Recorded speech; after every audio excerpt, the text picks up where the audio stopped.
nakarating na kami dito. Ang layo ang binahe namin. Ito, may pupunta na tayo. Yung tutulungan natin.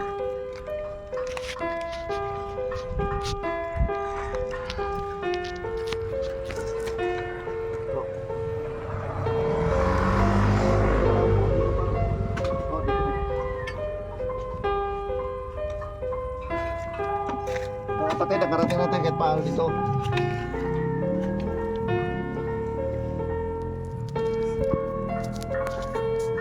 Matagal na kayo nanirahan dito po?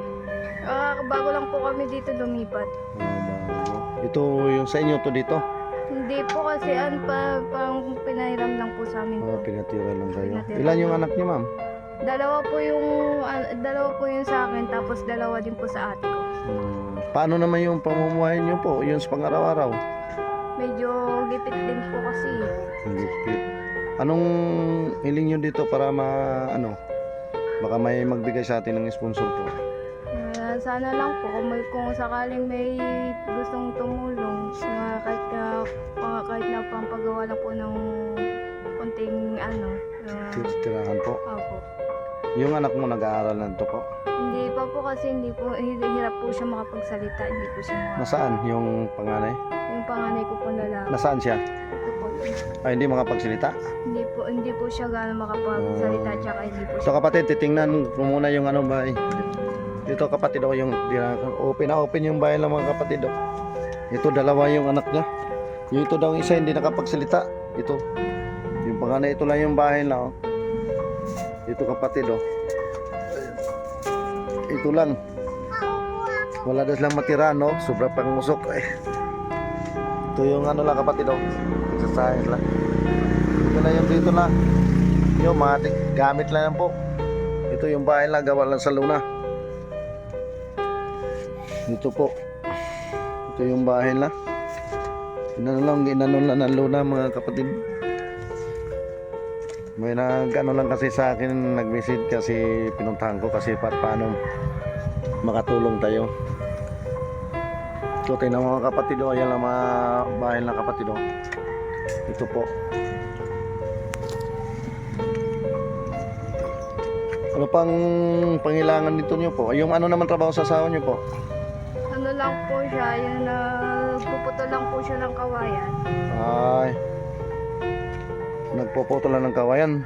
Kunti lang din ang kinikita araw-araw. Kayo po, wala kayong kinikita? Wala naman po akong trabaho. Dito lang po ako Sa bahay lang. Puro taga rito kayo talaga, hindi kayo Bisaya? Hindi po. Taga rito po. Taga rito. Taga rito nila kapatid, walang tira. Ito lang tinabuo na lang ng luna yung bubong ng mga kapatid. Ito po. Dito panlikod. Ito po. Ayun, itong bahay lang na.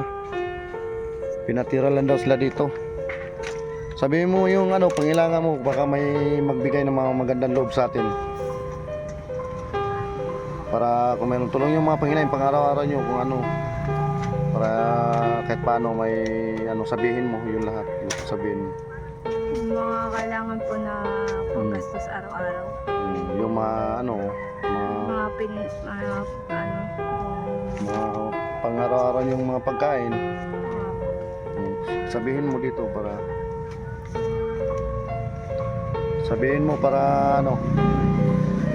baka may makapansin sa atin na magandang buhay, mabigyan tayo ng kunti tulong. Sabihin mo yung mga pangailangan nyo dito.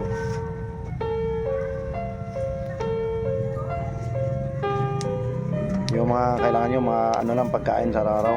Opo, tsaka po yung mga sa mga gamit na kulang po kasi kami ng mga paglulutuan. Kulang kayo paglutuan, wala pa kayong mga kaldero, ganyan. May mga kaldero naman po kasi lang po kulang po kami ng hindi pa po ako makabili. Hindi makabili. Kaya mo baka may magbigay sa atin ng para may makapansin sa atin na mga magandang buhay. Matulungan kayo po kahit sa paano. Mahirap pala dito po yung nyo, yung talaga pamumuhay nyo dito.